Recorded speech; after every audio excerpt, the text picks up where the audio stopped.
ዘውዱ ሾው በመላው አውሮፓ የሚኖሩ ኢትዮጵያውያንና ትውልደ ኢትዮጵያውያን በማህበራዊ ኢኮኖሚያዊና ፖለቲካዊ ጉዳዮች ዙሪያ ያላቸውን ሁለንተናዊ ተሳትፎና እምቅ የህይወት ተመክሮ በጥልቀት የሚዳስስ በይዘቱ ለየት ያለ በአዝናኝ ገጠመኞች የተሞላና በማራኪ ጨዋታዎች የተኳለ ቴሌቪዥን ፕሮግራም ዘውዱ ሾው ቁም ላለው ቁም ነገር ሲሹም ለተዝናኖት በያሉበት ዘውዱ ሾው።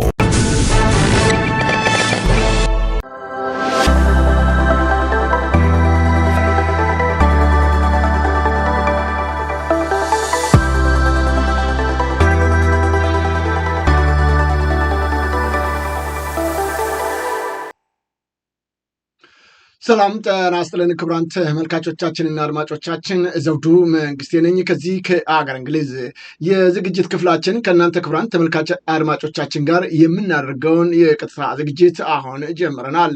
እናንተም አብራችሁን ቆይታ እንደምታደርጉ ተስፋ እናደርጋለን።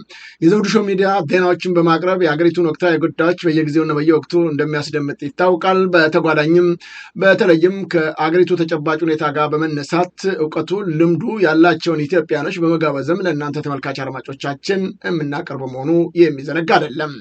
በዛሬው ዕለትም በተለይም በኢትዮጵያ ጉዳይ ላይ ኮንሰርን ከሚያደርጋቸው የኢትዮጵያን ጉዳይ ከሚያሳስባቸው ኢትዮጵያዊ ምሁር ይዤላችሁ ቀርቤያለሁ። በእርግጥ በዘውዱ ሾው ሚዲያ በተደጋጋሚ የሚቀርቡ ናቸው። ደከመኝ ሰለቸኝ ሳይሉ ጊዜና ገንዘባቸውን እውቀታቸውን ሁሉ ለዚህ ለኢትዮጵያ አንድነትና ሰላም መረጋጋት ይሆን ዘንድ የበኩላቸውን ጥረት እያደረጉ ያሉ ናቸው። እንደሚታወቀው ምናልባት አዳዲስ ተመልካች አድማጮቻችን የዛሬ እንግዳዬን ማታውቋቸው ከሆነ በኢትዮጵያ በነበሩበት ሰዓት የብሔራዊ ባንክ ዛሬ ብሔራዊ ባንክ በጣም በሚያሳዝን ሁኔታ በቢሊዮኖች የሚቆጠር ኪሳራ የደረሰበት መሆኑን በዜና መዘገቤ የሚታወቅ ነው። በየጊዜው ችግር ውስጥ የገባው የብሔራዊ ባንክ እሳቸው በነበሩበት ጊዜ የብሔራዊ ባንክ ዋና አማካሪ ሆነው ሲሰሩ ነበር። ከዛም በመቀጠል የኢትዮጵያ ንግድ ባንክ ዛሬ ማንም መቀለጃ ያደረገውና እንደፈለገ ገንዘብ የሚወጣበት እንደፈለገ አፋኞች ጭምር ሳይቀሩ ሰው እያፈኑ ገንዘብ እያስቀመጡ በኢትዮጵያ ንግድ ባንክ ይህን ያህል ሚሊዮን ይህን ያህል ገንዘብ አስገቡ እየተባለ ከዛ በኋላ ከዛ የሚወሰድበት በሚያሳዝን ሁኔታ ግፍና በደል እየተፈጸመ በኢትዮጵያ ንግድ ባንክ ነው ብሩን ያስገባ ነው ታፈነን እያሉ እንኳን ሲያመለክቱ ምንም መፍትሄ ያልተሰጠበት የኢትዮጵያ ንግድ ባንክ ዛሬን አድርገውና ቀደም ሲል የዛሬ እንግዳችን የዚሁ የኢትዮጵያ ንግድ ባንክ ፕሬዝዳንት በመሆን ሲያገለግሉ ነበረ። በሳቸው ጊዜ እንዲህ አይነት ነገር እንኳን ተግባራዊ ሊደረግ አይደለም ለመስማት እንኳን የማይቻልበት ዘመን እንደነበረ የምናስታውሰው ነው። ከዛም በውጭም ከወጡ በኋላ ወርልድ ባንክ ለረጅም ዓመታት ከ30 ዓመታት በላይ የቆዩና በጣም በርካታ ስራዎችን የሰሩ የተለያዩ ዓለማቶችን ጉዳይ በዚሁ በዓለም ባንክ በኩል የፈጸሙ ትልቅ ልምድ ያላቸው ኢትዮጵያዊ ናቸው። በተለይም የአማራው ጉዳይ ከሚያንገበግባቸውና ከሚቆጫቸው በአጠቃላይ የኢትዮጵያ ጉዳይ እንዲህ አይነት ምስቅልቅል ውስጥ መግባቱ የሚያሳዝናቸው በተለያየ ጊዜም በጽሁፍም በተለያዩ መገናኛ አውታሮችም እየወጡ ሀሳባቸውን ይገልጻሉ። የኢትዮጵያ ኢኮኖሚ እንደምታውቁት ዛሬ ተሽመድምዶ እዚህ ላይ ደርሰዋል። ይህንን በተመለከተ ብዙ ጊዜ የኢትዮጵያን ኢኮኖሚ በዝርዝር ሲያስረዱ እንደነበረ የሚዘነጋ አይደለም። ዛሬ በዛ በጠለቀ እውቀታቸው ላይ አይደለም እናተኩረውም። በኢትዮጵያ ያለው የኢትዮጵያ ድክመቷ፣ ችግሯ፣ መከራዋ የበዛበት በተለይም ሰላምና መረጋጋት የጠፋበት የሰው ልጆች በየቀኑ የሚገደሉባት ምድር በሆነችው ኢትዮጵያ ላይ ያለውን ጉዳይ ነው የምንነጋገረው። በተለይም የፋኖ ትግል ላይ ምክንያቱም ከዛው ማህበረሰብ የተወለዱ በመሆናቸው ሁልጊዜም ጉዳዩ የሚከነክናቸው እንቅልፍ ያሳጣቸው ነው። ጡረታ በወጡበት ጊዜ ማረፍ ሲገባቸው ይህ ግን ለእሳቸው ፈጽሞ የማይታሰብ ሆኗል። ሌት ተቀን ይደክማሉ። በእውቀታቸው በጊዜያቸው ሁሉ ለሀገራቸው የሚሆን እያበረከቱ ነው የሚገኙት። ወደኋላ ላይ በተለይም በአማራው ማህበረሰብ ወይም ምሁራን ተብዬዎች ጉዳይ ላይ ከሳቸው ተጨማሪ መረጃ እንደምናገኝ ተስፋ አደርጋለሁ። ዛሬ እኔ እጅግ የሚቆጨኝ አንዱ ኢትዮጵያ በዚህ ሁኔታ ስትገኝ በእግራቸው እየሄዱ የሚበሉት የሚጠጡት ሳይኖራቸው ለልጆቻችን እያሉ እንዲማሩ ሲደክሙ የነበረው እንደሆኑ ትምህርት ቤት በየመንደሩ በየቀዩ ያልነበረበት ለልጆቻቸው ያለቻቸውን ጥሪታቸውን እየላኩ ሌላ ትምህርት ያለበት አካባቢ እንዲማሩላቸው አድርገዋቸው ተምረው ተሻሽለው ተለውጠው ዛሬ የሚሞቱት እነዛን ገበሬዎች እነዛን ደካማ ወላጆቻቸውን ዞር ብለው ለማየት የተሳናቸው ምሁር ተብዬዎች በተለያዩ ዓለም ተቀምጠው ዝምታ መምረጣቸው እጅግ የሚያስቆጭና የሚያሳዝንም ነው። ዛሬ አብይ አህመድ ከየት እንደመጣ የማይታወቅ ሰውዬ በድሮን ዜጎቻችንን እንዲህ እየጨፈጨፈ ባለበት ሰዓት እንደገና ውስጣቸው ተሰግስገው እየተጫወቱባቸው የሚገኘው የአማራ ፋኖ ጉዳይም ዛሬ በሰፊው የምናነሳውና የምንነጋገርበት ጉዳይ ነው። ለመሆኑ ፋኖ መሪውን መምረጥ ለምን ተሳነው? ዛሬ ከኚሁ እንግዳችን ጋር ሰፊ ውይይት እናደርጋለን። የዛሬ እንግዳችን እንዳልኩት ብዙዎቻችሁ ታውቋቸዋላችሁ። ሰፊ ስራ በመስራት የሚታወቁ በመገናኛ አውታርም ሀሳባቸውን የሚገልጹ ንቅንቅ የማይሉ ናቸው። የዛሬ እንግዳይ አክሎግ ቢራራ ዶክተር አክሎግ በጣም አመሰግናለሁ። በጣም ብዙ ስራዎች እንደሰሩ አውቃለሁ፣ ግን ለተመልካች አድማጮች በተወሰነ ደረጃ ላካፍል ብዬ ነው የእርስዎን የስራ ሁኔታ ይቅርታ ጉዳዮቹ ወይም የእርስዎን ዝርዝር ልፋቶን ድካሞን መግለጽ ባለመቻሌ በጣም አመሰግናለሁ። ለቃለ ምልልሱ ፈቃደኛ ሆነው በመገኘቱ ጤና ይስጥልኝ። ጤና ይስጥልኝ አቶ ዘውዱ። ታዳሚዎች እንደምንሰነበታችሁ። የዘውዱ ሾው የሚያደርገውን ዘገባ ትንታኔ እከታተላለሁ። ክብር ይስጥልኝ እላለሁ። እኛ የኢትዮጵያ ሕዝብ ባለውለታ የሆን ሰዎች እንደኔ ያሉ በኢትዮጵያ ሕዝብ በድሃ ሕዝብ ገንዘብ የተማርን እና ኑሯችን ያሻሻልን ሰዎች ባለውለታ ነን። ባለውለታ መሆኔን በዚህ አጋጣሚ ለመግለጽ እፈልጋለሁ። ባለውለታ ከሆን ግዴታችን ለህሊናችን፣ ለሀገራችን፣ ለፍትህ፣ ለዲሞክራሲ፣ ለእኩልነት ቆሞ መታገል ተገቢ ይመስለኛል። ወንድሜ አቶ ዘውዱ አመሰግናለሁ።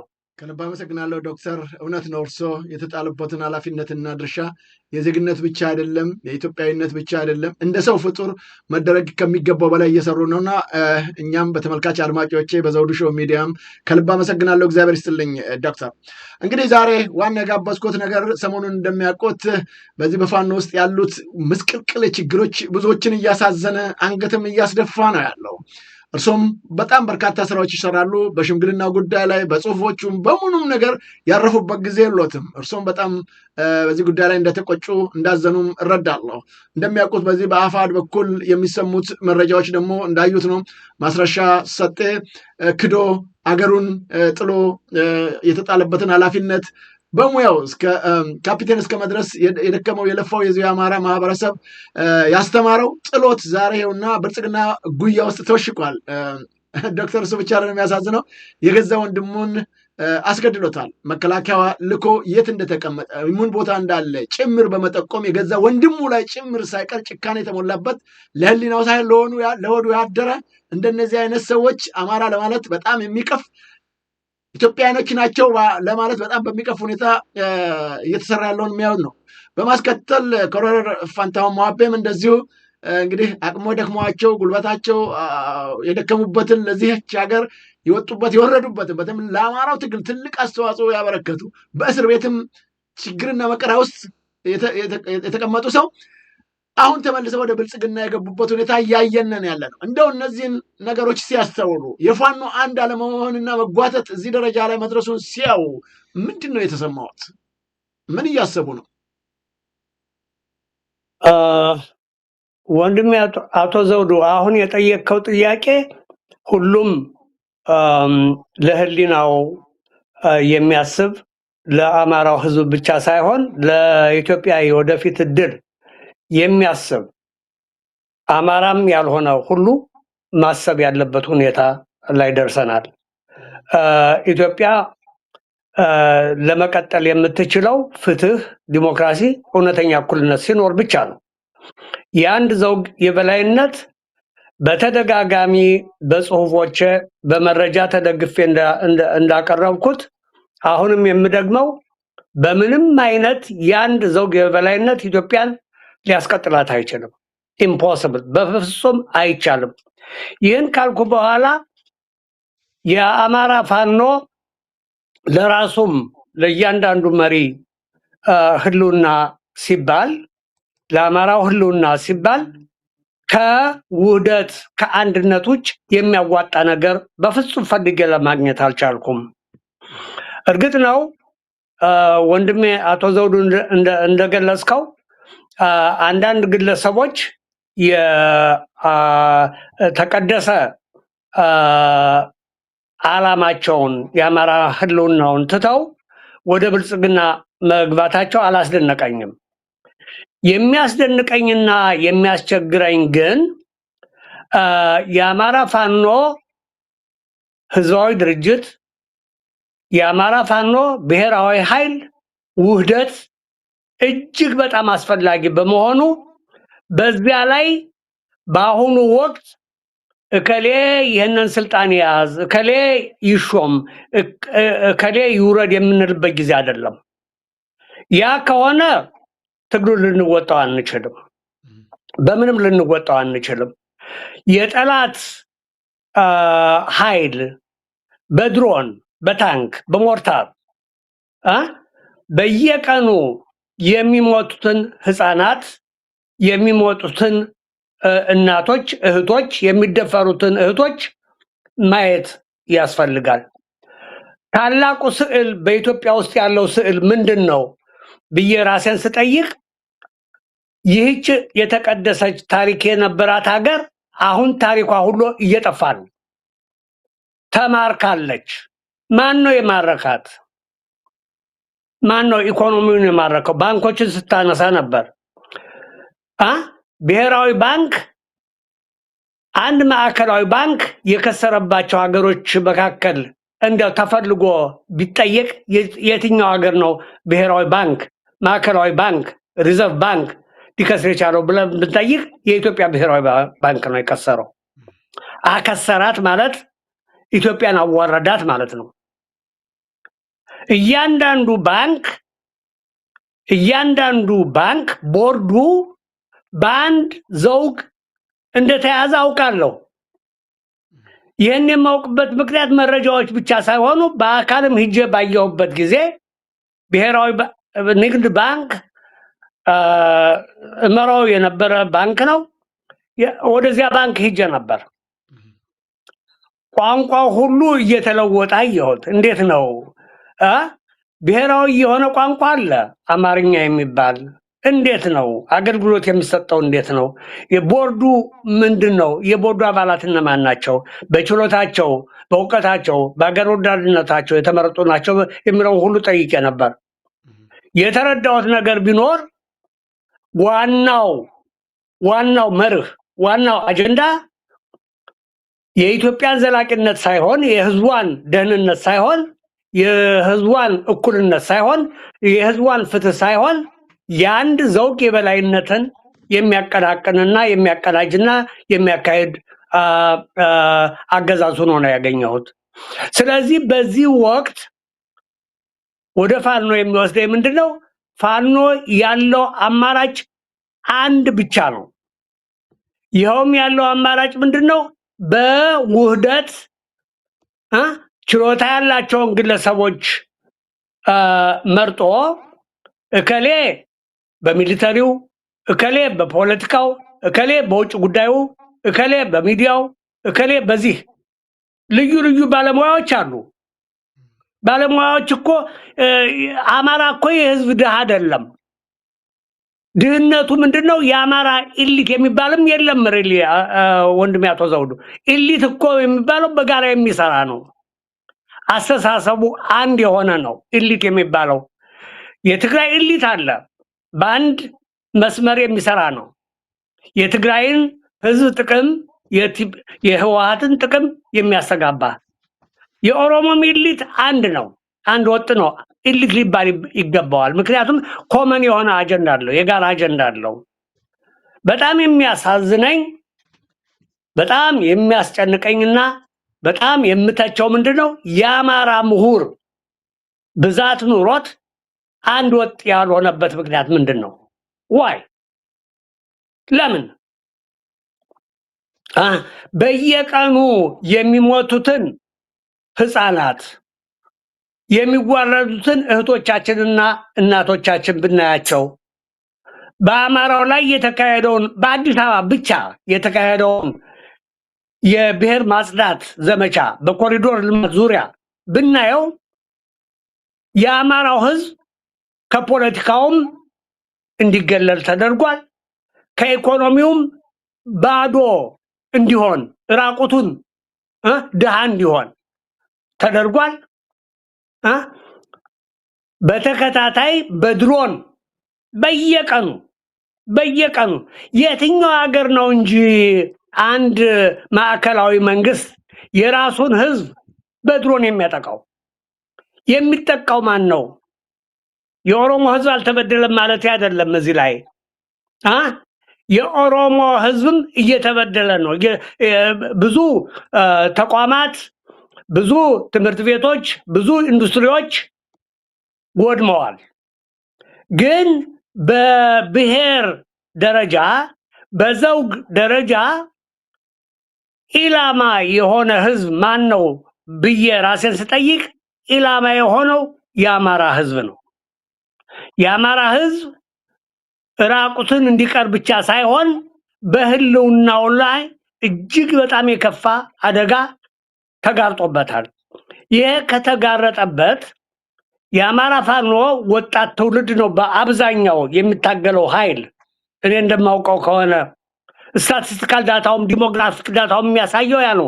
60% የሚሆነው ወጣት ነው፣ ከ30 ዓመት በታች ነው። የወጣት ትውልድ ተራው ወታደር ለምንድን ነው የሚታገል ብለን ብንጠይቅ ችግሩ በደንብ ገብቶታል ማለት ነው።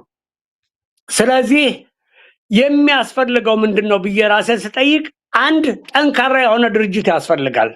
አንድ ወጥ የሆነ የአማራ ድርጅት ያስፈልጋል።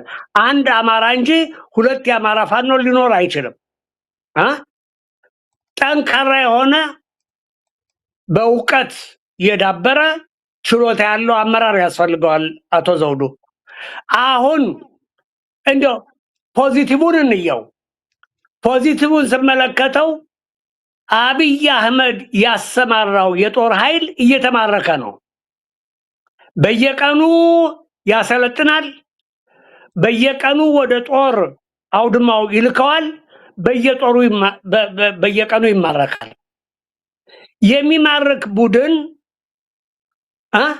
ያለው እድል በጣም ከፍተኛ ነው ማለት ነው። ፋኖ የሚያስደንቀኝ አንዱ አቶ ዘውዱ ታዳሚዎች በጣም የሚያስደንቀኝ ፋኖን ያስታጠቀው ራሱ ፋኖ ነው እየማረከ። ይሄ ሪማርከብል ነው። ግን እድሉ እንዳያመልጥ መደረግ አለበት። እኔ አሁን ፋኖ የደረሰበት ያገኘው እድል እንዳይባክን እፈልጋለሁ። እንዳይባክን። ይህ እድል ካመለጠን በኢትዮጵያ ውስጥ አማራ ባሪያም ሆኖ ሊኖር አይችልም። ፔሪየድ። ባሪያም ሆኖ ሊኖር አይችልም። ይህንን እስካወቅን ድረስ ግቡ ከአመራር ላይ ሊሆን አይችልም። ማን ይምራ፣ እከሌ ይምራ፣ እከሌ አይምራ የሚለው አይደለም። ግቡ መሆን ያለበት ዓላማችን ስኬታማ ለማድረግ ገና ብዙ ዳገት መውጣት አለብን። ብዙ ተግዳሮት ፊታችን ላይ ተደቅኗል። ለምሳሌ ኢኮኖሚውን እንውሰድ። በኢኮኖሚው በኩል ማን ነው የተጎዳ ብለን ብንጠይቅ አቶ ዘውዱ የተጎዳው አብዛኛው የኢትዮጵያ ሕዝብ ነው። ዓለም ባንክ ያቀረበውን ዘገባ አላቅርብላችሁ። ዓለም ባንክ ለኢትዮጵያ በዳሪ ድርጅት ነው። ዓለም ባንክ በውሸት ዳታ ሊሰጥ አይችልም። ኢምፖሲብል። ምንድን ነው ያለው? 43% የሚሆነው የኢትዮጵያ ሕዝብ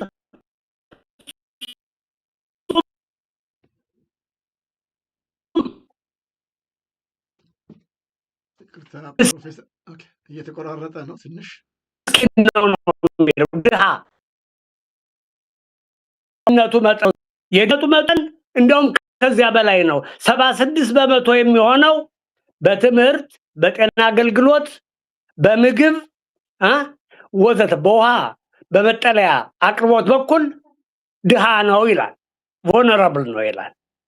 ይህ ከሆነ ፋኖ የሚታገለው ለፍትህ ለህሉና ብቻ ሳይሆን ለአማራው፣ ለኢትዮጵያ፣ ለመላው የኢትዮጵያ ህዝብ ነው ማለት ነው። ስለዚህ ትልቅ ኃላፊነት ነው። ያንን ባር ትልቅ ኃላፊነት ስለሆነ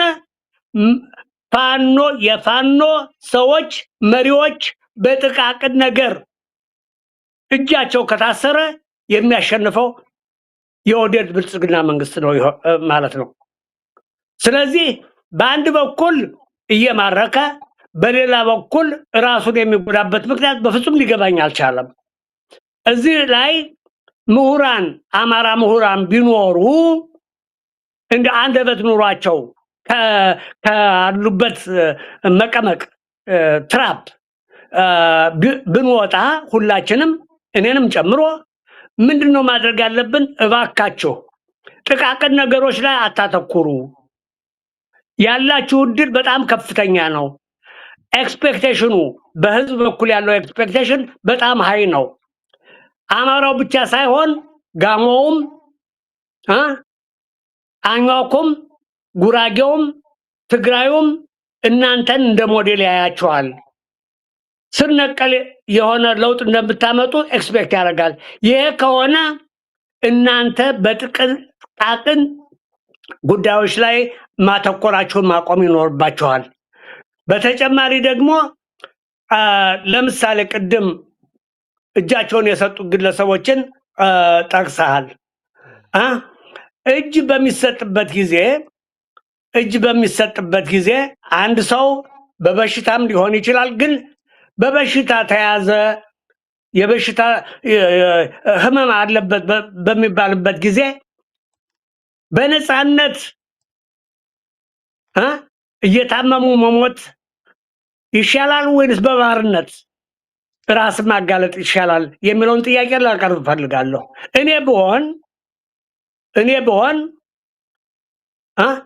በፋኖ እንቅስቃሴ ውስጥ ገብቼ ከታመምኩኝ በዚያው ባለሁበት ቦታ እሞታታለሁ እንጂ እጄን ሰጥቼ ለብልጽግና ለኦህዴድ ብልጽግና እጄን ሰጥቼ የፕሮፓጋንዳ መሳሪያ ልሆን አልፈቅድም። መፍቀድ የለብንም።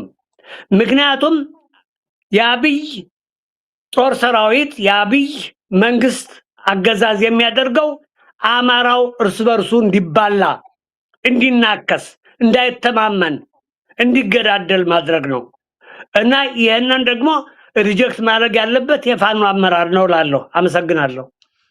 ከልብ አመሰግናለሁ ዶክተር። እንግዲህ በጣም በዝርዝር ሄደውበታል፣ ግን በተናጠል ማየት የሚገባን ጉዳይ አለው። በምስሉ ላይ እንደሚያዩዋቸው እንግዲህ ቅድም የገለጿቸው ሁለቱም ልክ ቁም ነገር እንደሰራ ሰው ተያይዘው ተቃቅፈው መኪና ከፍቶ እያስገባ ነው እያስተዋልን ያለ ነው። ለመሆኑ ዶክተር አክሎግ ወደኋላ እንደገና ልመልሶት እስቲ። ቅድም እርሶም ገልጸዋል፣ እጅግ ቁጥሩ የበረከተ ያለምንም ሌላ ሶስተኛ አካል እገዛና እርዳታ ያለምንም ትጥቅ በአጭር ጊዜያት ውስጥ በመቶዎች አይደለም በሺህ የሚቆጠረውን የመከላከያ ኃይል ሲማርክ የነበረው የፋኖ ኃይል እንደው ለተመልካቾቻችንም እናሳይ፣ እንዴት እየተማረኩ እንዴት እየሰበሰቡ ይወስዷቸው ነበር። እንደሚያዩት እንግዲህ ይህንን ሁሉ እጁን ወደ ላይ እየሰቀለ በዚህን ሰዓት ብዙ ትጥቅ የላቸውም፣ ብዙ መሳሪያ የላቸውም። እንዲህ ይህንን ስፍር ቁጥሩ የበዛ ጦር የማረከ የፋኖ ኃይል በሚያሳዝን ሁኔታ ዛሬ በመሳሪያም በኃይልም በወታደራዊ ስልጠናም እንደሚያዩት ዶክተር ይሄ ሁሉ ንቁ የሆነ የአማራ ልጅ ሰልጥኖ ለትግሉ ዝግጁ ሆኖ ባለበት በዚህ ሰዓት ይመልከቱ፣ ባለበት በዚህ ሰዓት እንዴት ተደርጎ ነው ዛሬ ይህ የፋኖ አመራር እከሌ ይሁን እየተባለ ጭቅጭቅ ውስጥ የሚገባው? ለምንድን ነው? ዓላማው በገዛ ሀገሩ መኖር ያልቻለ አትግደሉኝ ብሎ የወጣ አካል ዛሬ ምንም ባልተያዘና ባልተጨበጠ ለስልጣን ሽኩቻ የሚባል ነገር እንዴት ይታሰባል? በዚህ አንተሁን አንተ ይህንን አድርግ፣ አንተ ይህንን ላድርግ እንደዚህ የተባለ በንግግርና በውይይት መፍታት ሲገባቸው እንዲህ በመከፋፈል እነሱ በፈጠሩት ችግር ምክንያት እነዚህ ድሃ እናቶቻችን አባቶቻችን አቅመ ደካማዎች በየቀኑ በድሮን እስከ መጨፍጨፍ ያደረሰው የዚሁ የአማራ ፋኖ ጠንክሮ ያለመውጣትና አንድ ሆኖ መሪውን አለማሳወቁ ያመጣው ችግር ነው። ዛሬም ጭምር በውስጣቸው ተሰግስገው ይኸው እየነጠሩ ግማሾቹ ቢወጡም ገና የተሰገሰጉ ብዙ አለ። በጣም በሚያሳዝን ሁኔታ ቅድም እንዳልኩት ምንም ሳይኖራቸው በትንሽ የሰው ኃይልና በትንሽ መሳሪያ እንደዛ ሲማርኩ የነበሩ ሰዎች ዛሬ ሁሉ በተደራጀበት በውጭም በሀገርም የሚገኙት አይዟችሁ ከጎናችሁ ነን በሚሉበት ሰዓት ያኔ እኮ ዶክተር አክሎግ ገና ባልተጀመረበት እኮ እየመጡ ነው እየተባለ በኢትዮጵያ በጠቅላላ አዲስ አበባ ጭምር ሳይቀር ህዝቡ በጉጉት በተስፋ የተጠበቀ የነበረው ቅድም እርሶም እንዳሏቸው የምሁራኑም ኤክስፔክቴሽኑ በሰው በኢትዮጵያ ዘንድ ትልቅ ነው። ተኝቶ ቁጭ ብሏል። ያኔ ግን ፋኖ እየመጣ ነው እየተባለ በሚነገርበት ሰዓት በጣም በርካቶቹ ብዙ መረጃ አለን፣ አንድ ቀን እናወጣዋለን፣ ከረባታቸውን ሱፋቸውን ገዝተው የተቀመጡ ነበሩ አዲስ አበባ ለመግባት ስልጣን ለመያዝ። እንደገና ዛሬ ጸጥ ረጭ ብለው ጠፍተዋል። ዛሬ በውጭ ዓለም ከሚኖሩት ኢትዮጵያን ስደተኞች ውስጥ እጅግ ቁጥሩ የበረከተው በተለይም በሰሜን አሜሪካ እርስዎ በሚኖሩበት የአማራው ቁጥር እጅግ ከፍተኛ እንደሆነ ይታወቃል። በተለይም በዚህ በዋሽንግተን ዲሲ፣ በሜሪላንድ፣ በቨርጂኒያ በጣም በሚያሳስብ ሁኔታ ዛሬ ጸጥ ረጭ ብለው የሁሉ ህዝብ በሚያልቅበት ሰዓት የተቀመጡበት ነገሮቹ ሁሉ ከላይም ከታችም ውጥርጥር አድርጎ በህዝባችን ላይ ስቃይ እንዲበዛ ያደረገውን የአብይ አህመድን መቃወም ያልተቻለበት የፋኖቹም መደራጀትና አብሮ በመሆን በጋራ ስራ መስራት ሲገባቸው እንደዚህ አይነት ውዝግብ ውስጥ የገቡበት እንደው እንግዲህ ብዙ ነገሮች አይተዋል ብዬ ተስፋ አደርጋለሁና ውስጡ ያለውንም እያነጋገሩ ብዙንም ነገር እየተመካከሩ ነበርና ምንድን ነው እዚህ ውስጥ የከተተን? ለምንድን ነው እንደዚህ የሆኑት ፋኖቹ? እስቲ እዚህ ላይ እናተኩር ዶክተር አክሎግ። አዎ አሁን ያልከውን ቅድም ካልኩት ጋር ላያይዘው የአማራ ፋኖ ያደረገውን ታሪካዊ እመርታዊ የሆነ ለውጥ ያሳየ ማንም እንቅስቃሴ የለም። እድል የምለው ይሄ ነው። በአጭር ጊዜ ውስጥ በሁለት ዓመት ውስጥ ህወሓት ያላደረገውን ኦነግ ያላደረገውን ታሪካዊ ተአምራዊ የሆነ ለውጥ አካሂዷል። ታጥቋል። የታጠቀው የተባበሩት ኤምሬትስ መሳሪያ ሰጥተው አይደለም፣ ዘ ኦፖዚት። የታጠቀው ተርኪ መሳሪያ ሰጥቶት አይደለም፣ ዘ ኦፖዚት። የታጠቀው ግብፅ መሳሪያ ሰጥተው አይደለም፣ ዘ ኦፖዚት። በማረከው መሳሪያ ነው ይህንን ሁሉ ወታደር ቅድም ስታሳየው የነበረውን የማረከው። ስለዚህ እድል የምለው እሱ ነው። እድሉ በጣም በጣም ግዙፍ የሆነ እድል አለ። በሚሊታሪው በኩል በጣም ከፍተኛ የሆነ ልዩነቶች እንዳሉ ሆኖ ያ ሁሉ ውስብስብ በጎንደር፣ በሸዋ፣ በጎጃም እኮ ሌስ፣ በወሎ ትንቅንቆች እያሉ የእርስ በርስ ግጭት እያለ ግን ያም ሆኖ እየተናበበ የሰራው ውጤት ነው። ይሄ ውጤቱ ዛት ዘ ፕላስ ዋናው አዎንታዊ ውጤቱ ይሄ ነው። አዎንታዊ ውጤቱ ይሄ ሆኖ ሳለ ህወሓትን እንውሰድ።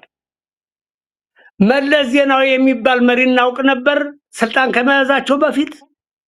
ህወሓቶች እኛን የሚበልጡን አማራውን የሚበልጡት ፋኖን የሚበልጡት መሪዎቻቸው እነማን እንደሆኑ አናውቅም ነበር።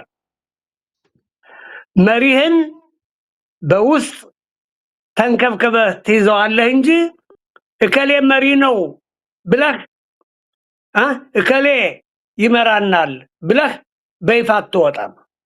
እኔ እስከማውቀው ድረስ ቪየትናም እንውሰድ። ቪየትናም ልታሸንፍ የቻለችው በምንድን ነው? በምስጢር እኮ ነው። ቪየትኮንግ ከጀርባ ሆኖ ማን ነበር የሚመራቸው? ሆቺሚን እኮ ፈረንሳይ ሀገር የተማሩ ሰው ናቸው። ከተመለሱ በኋላ ያደራጁት ህዝባዊ የሆነ ወገን ነበራቸው። ህዝባዊ በየከተማው በገጠሩ የቪየትናም እናቶች ሴቶች ሌሊት ታነል ምሽግ ይሰሩ ነበር። አቶ ዘውዱ ሌሊት ምሁሩ በአብዛኛው ምንም እንኳ አሜሪካኖች ሊያባብሉት ቢሞክሩም ሁለት ቪየትናሞች ነበሩ ታስታውሱ እንደሆነ። ምንም ያ ቢሆንም ግን ከጀርባ አገር ወዳዶቹ በምስጢር ህዝቡን እያደራጁ የህዝብ እምቢተኛነት እንዲኖር በከተማ የትጥቁ ትግል ጠንክሮ እንዲወጣ አድርገው ነበር። ፋኖ ማድረግ ያለበት ይሄን ነው። ምስጢርን በደንብ አድርጎ መጠበቅ አለበት። አንድ ግለሰብ እኔ ነኝ እኮ መሪ ካለ እኮ ኢላማ ነው የሚሆነው። ወንድሜ አቶ ዘውዱ የኦህዴድ ኢላማ ነው የሚሆነው። በምስጢር ይዞ አላማዬ የአማራው ህልውና ነው፣ የወደፊቷ ኢትዮጵያ ሙሉ በሙሉ እንዳትቀለበስ ማድረግ ነው ብሎ ከዓላማው ላይ ትኩረት ካደረገ አመራሩ ማን ምን ስልጣን ይዝ የሚለው ሰከንደሪ ነው፣ ፕራይመሪ አይደለም።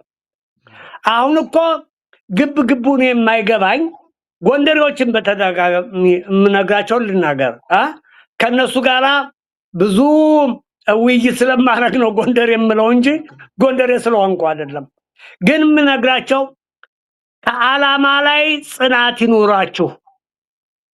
ይሄ የእስክንድር ቡድን፣ የዘመነ ቡድን፣ የደረጀ ቡድን፣ የጌታ አስራደ ቡድን የምትሉት አያዋጣም። ዋናው ቁም ነገር የጎንደር ህዝብ ጥቅም ከአማራው ህዝብ ጥቅም ጋር የተያያዘ ነው የሚለውን ግፉበት ነው የምለው።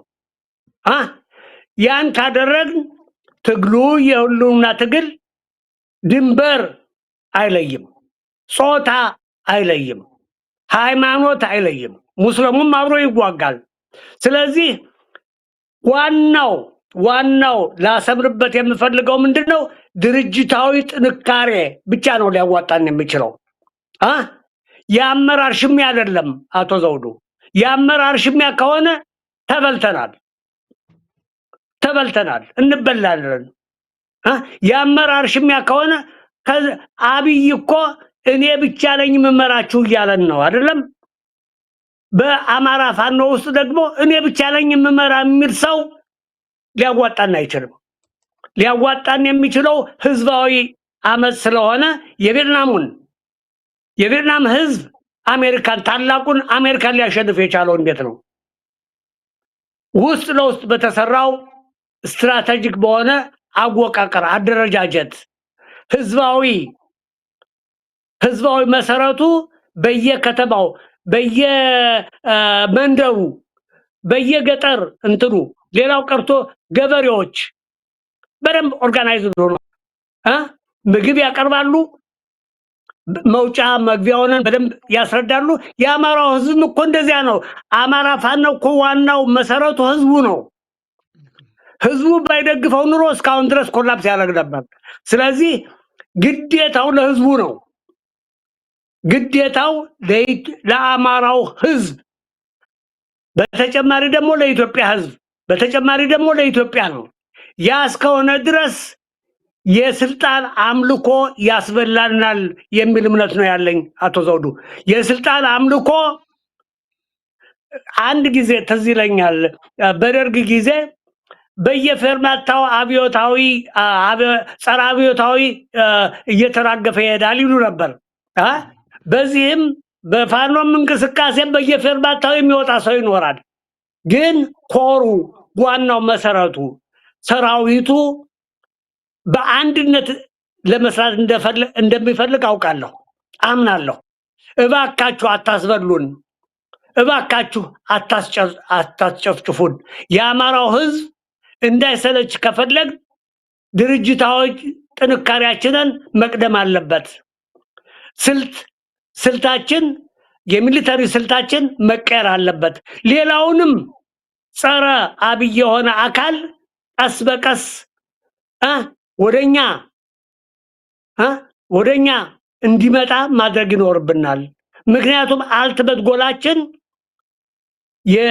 የግል ስልጣን ሳይሆን ኢትዮጵያን መሰረታዊ በሆነ ደረጃ መቀየር ነው የሚል እንትን ነው በህዝቡ በኩል ያለው 80% እስከ 90% ፋኖ አማራ ክልልን ተቆጣጥሮታል ከተባለ መሰረቱ ምንድነው የሚለው ጥያቄ መሰረታዊ ነው። ህዝቡ ነው ማለት ነው።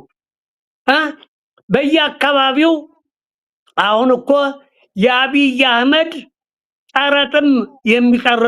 ጠረጥ የሚሰበስብበት ጊዜ አልፏል።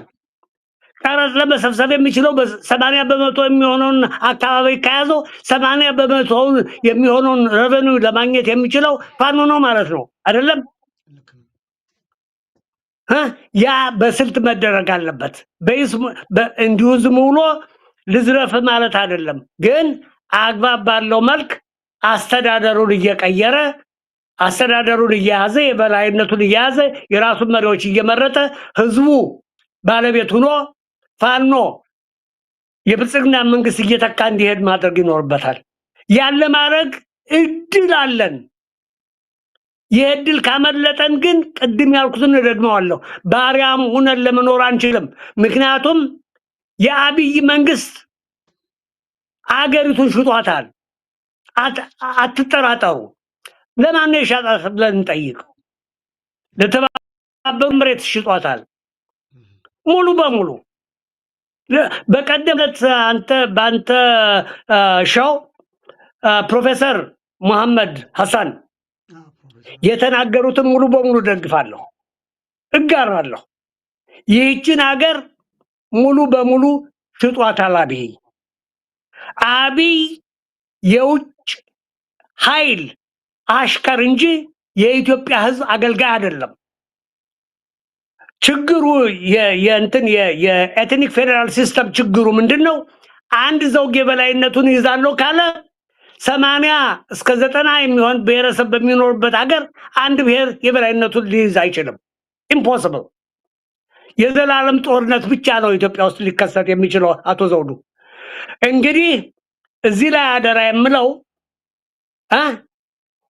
በየቀኑ ጋሞውም የሚመታ ከሆነ ጉራጌውም የሚመታ ከሆነ አኝዋኩም የሚመታ ከሆነ ትግራይን እንመልከት። ረሃብ ተከስቷል። ትግራይም እኮ የአብይ አህመድ መንግስት ሰለባ ሆኗል። ሰለባ ከሆነ እነዚህ ሰለባ የሆኑ አካላት ቀስ በቀስ ወደ ፋኖ መምጣታቸው አይቀርም። ፋኖ ማድረግ ያለበት እናንተም ተጎድታችኋልና የአማራውን ትግል ፍትሃዊ ስለሆነ ደግፉ ማለት ነው። ያለ ማድረግ የሚቻለው ግን አንድ ወጥ የሆነ አመራር፣ አንድ ወጥ የሆነ ድርጅት ሲኖር ብቻ ነው እንጂ ዝም ብሎ ገና ላማለኝ በሰማይ ገና እኮ ስልጣን አልተያዘም። አቶ ዘውዱ ስልጣን መቼ ተያዘ? ስልጣን የፖለቲካ ስልጣን ከሆነ ገና መቼ ጦርነቱ አለቀ? ገና መቼ አዲስ አበባ ተገባ? ገና ሳንገባ ገና ስልጣኑን ይህንን ስርዓት ሳናፈርስ በስልጣን ዛሬ የምንሻማ ከሆነ ነገ ፋኖ ስልጣን ቢይዝ እርስ በርሱ ይባላል እኮ ነው የሚሉን አቶ ዘውዱ። እርስ በርሱ ይባላል ብለው እኮ ይተቹናል። የውጭ ሀገር መንግስታትም ይታዘቡናል። የውጭ ሀገር መንግስታት የሚፈልጉት ምንድነው የሚለውን ላቅርብ። የውጭ ሀገር መንግስታት የፋኖ እንቅስቃሴ ፍትሃዊ መሆኑን እየተቀበሉ ነው ቀስ በቀስ። ይህችን ሀገር እንድትቀጥል ከተፈለገ ፍትህ መኖር አለበት እያሉ ነው። ግን ያንን ስኬታማ ለማድረግ የእርስ በርስ ግጭቱ የእርስ በርስ መናኮሱ መቆም አለበት በአስቸኳይ። አደራ የምለው እዚህ ላይ ነው። ምክንያቱም አብይ የሚፈልገውን እያደረግን ስኬታማ ውጤት ልናገኝ አንችልም። አብይ የሚፈልገው ምንድነው? የጎጃም አማራ ከጎንደር አማራ ጋር እንዲጋጭ ነው የሚያደርገው። የወሎ ከሸዋ ጋር እንዲጋጭ ነው የሚያደርገው። ይሄ ከፋፍለህ ግዛው አያዋጣንም አቶ ዘውዱ፣ በምንም አያዋጣንም። የስልጣን ሽሚያ በምንም አያዋጣንም። ስልጣን የህዝብ መሆኑን ደግሞ መቀበል አለብን። አልቲሜትሊ እኛ ያስተሳሰብ ለውጥም ያስፈልገናል። የኤትኒክ ፌደራል ሲስተሙን እንቃወማለን ካልን የወደፊቷ ኢትዮጵያ በምን ላይ ነው መመስረት ያለባት ብለን መጠየቅ ይኖርብናል። ስለዚህ የሁሉ ሆምወርክ ገና አልተሰራም እኮ። ፋኖ ብዙ ሆምወርክ ይጠብቀዋል። ገና ያ ሁሉ ሆምወርክ ሳይሰራ እርግጥ ቅድም አንተም የገለጽከውን የሚገለጽኩት ብዙ ሰራዊት ተማርኳል። ግን ኢትዮጵያ ውስጥ ብዙ ወጣት ትውልድ ስላለ ስራም የሌለው ስለሆነ ኢኮኖሚው ኮላፕስ ስላደረገ ብዙ ለመመልመል ይቻላል። አብይም እየመለመለ ብዙ ሰራዊት ያሰማራል። ያ ሰራዊት ይሞታል፣ ይተካዋል። ሰፕላዩ በጣም ሂውጅ ነው። ሰፕላዩ ተመልክቷቸው እነዚህ ወጣቶች እኮ ናቸው ከ30 ዓመት በታች የሆኑ ወጣቶች ናቸው። እየማገዳቸው ነው። ግን እንዳይማገዱ ከፈለግ እኛ ማድረግ ያለብን ፋኖ ማድረግ ያለበት ድርጅቱን ማጠናከር፣ ኢላማውን መለየት፣ ጠላቱን ከወዳጁ መለየት፣ ሌላው ነን አማራ ያልሆነው አካል ወደ ፋኖ እንዲቀላቀል እንዲደግፍ፣ ህዝባዊ አመጽ ደግሞ እንዲቀሰቀስ ኮምፕሊመንታሪ እንዲሆን ማድረግ ቪየትናም የሆነው ያ ነው። ህዝቡ አልገዛም ይላል፣ ምንም አልሸምትም ይላል። አሜሪካ ሆኖ እያየነው እኮ ነው። በሚኒያፖሊስ የሚካሄደውን እንትን ተመልከቱት። ኢቭን በሰለጠነው በአሜሪካ ውስጥ ህዝባዊ አመጹ በጣም እየጠነከረ ሄዷል። ህዝቡ ትምህርት ቤቶቹን ዘጋ። ሚኒያፖሊስ ያለውን ነው የምገልጸው። ኢትዮጵያ ውስጥ ለምንድን ነው ህዝቡ የሁሉ ጉዳት እየደረሰበት? የኑሮ ውድነቱ አንድ ምግብ በልቶ ማደር ኢትዮጵያ ውስጥ ብርቅ ሆኗል። አቶ ዘውዱ አንድ ምግብ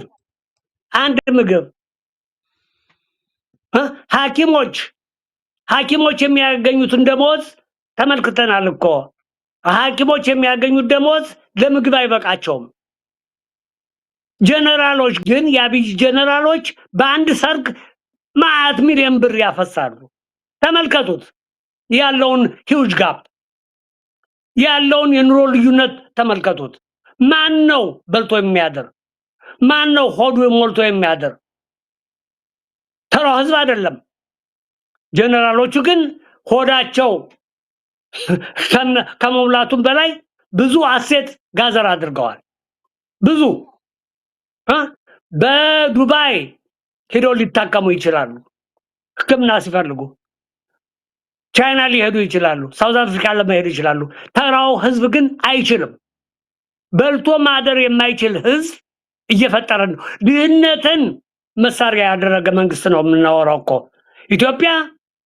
የኢትዮጵያ መንግስት የአብይ መንግስት ድህነትን እንደ መሳሪያ አድርጎ የሚጠቀም መንግስት ነው።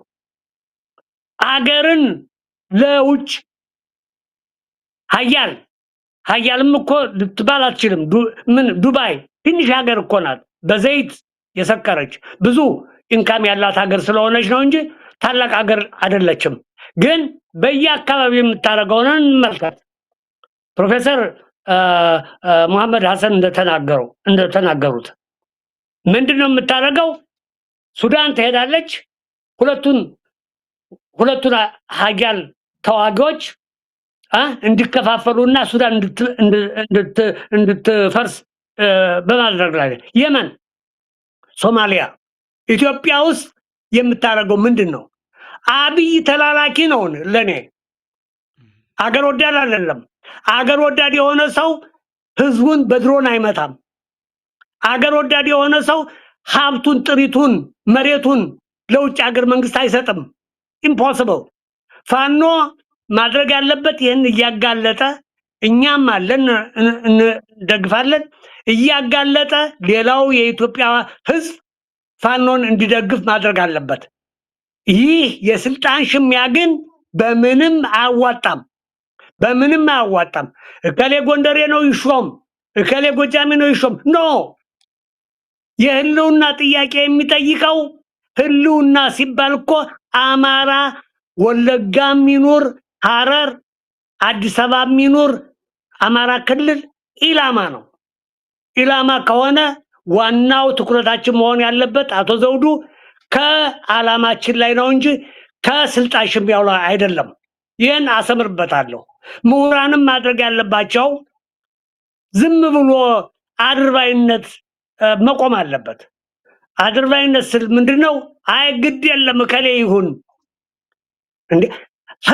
ስልጣኑ የህዝብ ነው ካልን ዋናው ደጋፊ ህዝቡ ነው ካልን ዓላማው ህዝቡን ነፃ ማድረግ ነው ካልን ስልጣን ሊመነጭ የሚችለው ከህዝብ ነው። ህዝብ ስልጣኑን እንዲረከብ ማድረግ ግዴታችን ነው እላለሁ። አመሰግናለሁ። ከልብ አመሰግናለሁ ዶክተር አክሎክ ቢራራ። ተመልካች አድማጮቻችን እየተከታተላችሁት የምትገኙት እዚህ እንግሊዝ ከሚገኘ የዘውዱ ሾው ሚዲያ ነው። እንግዳችን ዶክተር አክሎክ ቢራራ ናቸው።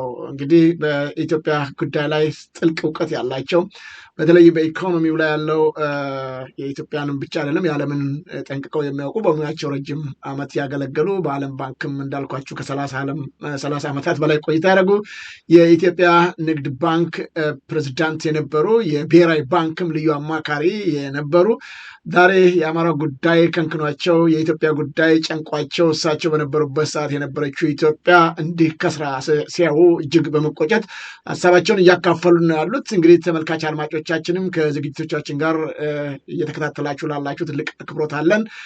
ይህ ዝግጅት ታዲያ ለሌሎች ተመልካች አድማጮቻችን ይደርስ ዘንድ በተሻለ መጠን ሼርና ላይክ እንድታደርጉት ከወዲሁ በማክበር እንጋብዛለን። አብረን ቆይ። አሁንም ከዘውዱ ሾው ሚዲያ ጋር ፕሮፌሰር ዶክተር አክሎክ ቢራራ እንግዲህ ብዙ ነገሮችን አንስተዋል። በተለይም የቬትናምንም ጉዳይ ጠቀስ አድርገውታል። ቬትናም እንዴት አድርገው አሜሪካኖችን ጭምር እንዳሸነፉ ያንን ጠንካራ ጦር እንዴት እንደመቱት በተወሰነ ደረጃ አካፍለውናል። እኔም በስፍራው ሁሉ አይቼዋለሁ። በጣም በሚገርም ሁኔታ ሙዚየሙ የተቀመጡ የቱሪስት ማየት የሚገባቸውን ቦታዎች ሁሉ አይቼዋለሁ። የሚገርመው ቅድም ያሉት ነው ከህዝባቸው ጋር በመሆን እንደዛ ስቃ ውስጥ በነበሩበት ሰዓት እስር ቤት እንኳን የገቡት ሳይቀሩ ከህዝባቸው በመመካከር ሌሊት ሲቆፍሩ አድረው ውስጡን እስር ቤት እንዴት እንዳመለጡ ሁሉ ይሄ አይቼዋለሁ። ያመለጡበትን ቦታ ጭምር ሳይቀር ከዛ ከህዝባቸው ጋር መልሰው እንዴት አድርገው እንደተዋጉ ጭምር የአሜሪካንን ጠንካራ ኃይል ፓይለቶቻቸውን ጭምር እንዴት እንደማረኳቸው ተቀምጧል። እንደገና በድርድር ከቬትናሞች ላይ አሜሪካኖቹ እንደገና በልመና ዜጎቻቸውን እንዴት እንደወሰዱም በዓይኔ አይቼዋለሁ። አማራ በአጠቃላይ ኢትዮጵያኖች ማለት እንችላለን። በተለይም የአማራው ስነልቦና ይሄ አይደለም። ወደኋላ ስትንመለስ ዶክተር አክሎክ አማራው ምንድን ነው የሚለው ብዙዎቹ ያውቃሉ ብዬ ተስፋ አደርጋለሁ። በአድዋ ጦርነት ጊዜ ዳግማዊ ምኒልክ ኢጣሊያን እያጠቃቸው እንደመጣ ታይቷል። ችግር እንደሚፈጥርባቸው አድዋ ላይ የተደራጀውን እንዴት በየቀኑ እየሰራ ያለውን ነገር ደርሰውበታል። በዘዴና በብልሃት እንግዲህ መሳሪያ ማጠራቀም አለባቸው። ከዚህ ውስጥ አንዱ ነጮቹን ብልሃተኞች ስለነበሩ ራስ መኮንንን ያክስታቸውን ልጅ ነው እንግዲህ ራስ መኮንን ያር ነበሩና ሄደው ጠለፉት። እንደዚህ ብታደርግ ምኒልክን ከጣልክ እኛ ድሉን ላንተ እንሰጥሃለን አለ። በቃ አግዙኝ ነው ያሉት ራስ መኮንን። በጣም እስማማለሁ ከእናንተ። ከኢጣሊያን እጅግ ከፍተኛ የሆነ የጦር መሳሪያ በዛ በሶማሌ በኩል ተላከላቸው። ምክንያቱም ሶማሌም በእነሱ ቅኝ ስር ነበረች። ማት ባህር መጣላቸው። ሰበሰቡ። በውስጥ ግን ለዳግማዊ ምኒልክ ቀድመው ልከውላቸዋል። እንዲህ ተባብለናል። እንዳሁኑ መረጃዎች ይህንን ነው ዶክተር አክሎክ ዛሬ የአማራው ጉዳይ እንደንትን እየወጣ በየአደባባዩ የሚለቀቅበት አልነበር። እንዴት አይነት ጥንቁቅ ብልህ ሚስጥራቸውን እንዴት እንደሚጠብቁ እና ራስ መኮንን በድብቅ ላኩ መረጃቸውን ለዳግማዊ ምኒልክ። እንዲህ ተባብያለሁ፣ እንዲህ እያመጡ ነው ያለ እንደማድከዳውት እንዲያውቁ እኔ ለራሳችን ይህንን እያደራጀው ነው ብለው ላኩላቸው። ዳግማዊ ምኒልክም ይህንን መረጃ ከያዙ በኋላ ያው ሊጥልህ ነው እንደዚህ ሊሆን ነው እያሉ መኳንንቱና መሳፍንቱ ቢነግሯቸውም አይ ግድ የለም እግዚአብሔር አለ፣ አይዟችሁ፣ አትፍሩ፣ ማንም ምክንያቱም ምስጢሩን እሳቸው ብቻ ዳግማዊ ምኒልክ ብቻ ስለሚያውቁ ይህንን ነገር መኳንንቶቹ እንደሰሙ ይሄ ሰውዬ ክዶናል እንዲህ አድርጎናል ሲል ግደላችሁም ነበር የሚሉት። ምስጢሩን እንኳን ለራሳቸው ለመኳንንቶቹና ለመሳፍንቶቹ እንኳን አልነገሯቸው። መጨረሻ ላይ ተፈጠረው ነገር የሚያውቁ ነው። ነገሩ እየገፋ ሲመጣ ራስ መኮንን ምኒልክ ካወጁና ከጨረሱ በኋላ ከራስ መኮንንም ከሌሎቹም ሰው ጋር ከተመካከሉ በኋላ የተፈጸመው በዛን ሰዓት እንኳን የዳግማዊ ምኒልክ ጠላት መዓት ነበር። የሀገር ጉዳይ ግን ሲሆን ላጠፋኋቸው ለበደልኳቸው ይቅርታ አድርጉልኝ ብለው ንጉሠ ነገሥቱ ጠይቀው ሚስጥሮቻቸውን ሁሉ ደብቀው ራስ መኮንንም ጦራቸውን ይዘው ከሐረር መጡ። ያኔ ጣሊያንን እንዴት አድርገው የመቱት እንግዲህ በቅንጅት የተሰራ ስራ ነው። ቬትናምንም ቅድም አንስተውታል። እርሶ እንዴት አድርገው ተቀናጅተው በሚስጥር የሰሩት ስራ ውጤቱ ምን እንደሆነ አይተናል። አሁን ለምንድን ነው ቅድምም ዶክተር ገልጸውታል መሪው እኮ መታወቅ የለበትም እኮ። ቅድም ገልጸዋል። መለስም ማን እንደሆነ አናውቅም። ሁላችንም ነበርን እኛ እንግዲህ በዚህ በደርግ ጊዜ ያለን ልጆች ነን፣ የምናውቀናል። ጦርነቱን በደንብ እንሰማለን፣ እንከታተል ነበር እና አይታወቅም። ያ የአማራ ስነ ልቦና እንዳልኩት ነው። እንዲህ ጠንካራና በጣም በጣም በጣም የበሰሉ ሰዎች ያሉበት ሳይማሩ የተማሩ የነበሩበት ነው። እንደ ዛሬ ይሄ ትውልድ እንዲህ አይነት ስግብግብ፣ ቅድም ዶክተር ገልጸዋል። ገና ስልጣኑ ወንበሩ ምናምኑ የሚባለው እኮ ገና ላማን ላይ በሰማይ ነው እኮ።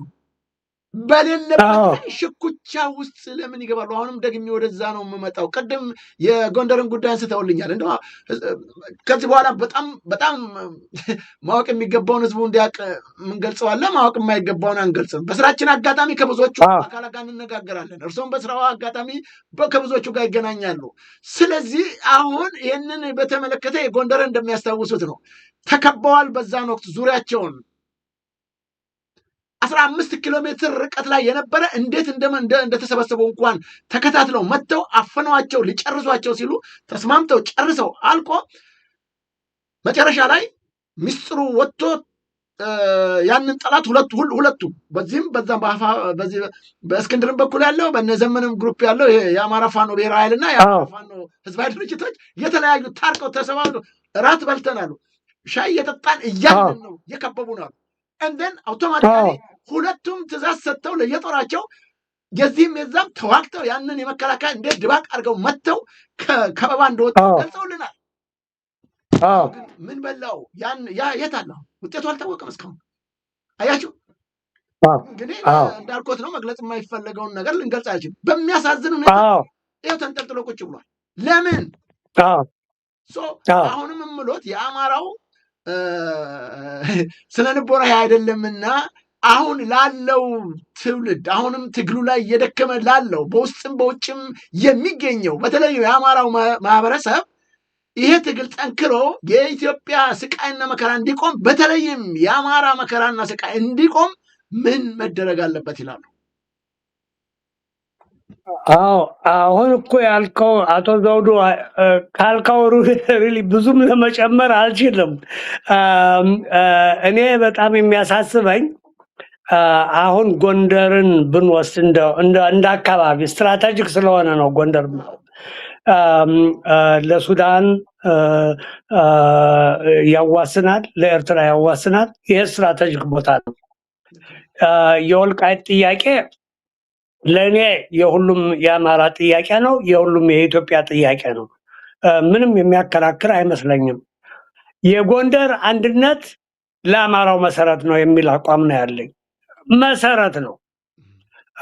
ያንን አካባቢ ያጠቃ ኃይል ኢትዮጵያን ለመቆጣጠር የሚችልበት እድል ያጋጥመዋል ማለት ነው። ስለዚህ ጎንደሬው ብዙ ጊዜ የምመክረው ጎንደር ዳርፉር እንዳትሆን ከፈለገ ከአንድነት ውጭ የሚያዋጣው ነገር የለውም ብዬ ነው የማምነው። የምመክረውም ይሄን ነው። ጎንደር ዝም ብሎ እርስ በርሱ በብልጽግና የተበላ ብዙ ሰው አለ አውቃለሁ። ብዙ ሚሊዮን ብር ነው ፈሰስ ያደረገው። አብይ ባለቤቱንም ተጠቅሞ ብዙ ሚሊዮን ብር ፈሰስ እንዳደረገ አውቃለሁ። ይህ አያዋጣም፣ በምንም አያዋጣም። የጎንደር ህዝብ የራሱን አካባቢ ህልውና ሊጠብቅ የሚችለው ከአማራው ህልውና ጋር የተዋቀረ ትግል ሲያካሄድ ነው። ስለዚህ የአማራ ፋኖ ህዝባዊ ድርጅት፣ የአማራ ፋኖ ብሔራዊ ኃይል አንድ ወጥ የሆነ አቋም ይዘው በፊት ቃል ኪዳን እኮ ገብተው ነበረ። ያን ቃል ኪዳን በምንም ሊስቡት አይገባቸውም ነበር። በምንም ባይስቡት የሚጠናከረው የአማራ ፋኖ አንድነት ስለሆነ ለዚያ ኮንትሪቢዩት ያደርጋል የሚል እምነት ነው ያለኝ። አሁንም አደራ የምለው በፍጹም ወደ ኋላ እንዳትሄዱ የሚል እምነት ነው ያለኝ። ያንን ለማጠናከር እፈልጋለሁ። የአማራውን ስነ ልቦና እኔ የአማራ ታሪክ የአማራ ጀብዱ አንደኛ ምስጢር መጠበቁ ነው።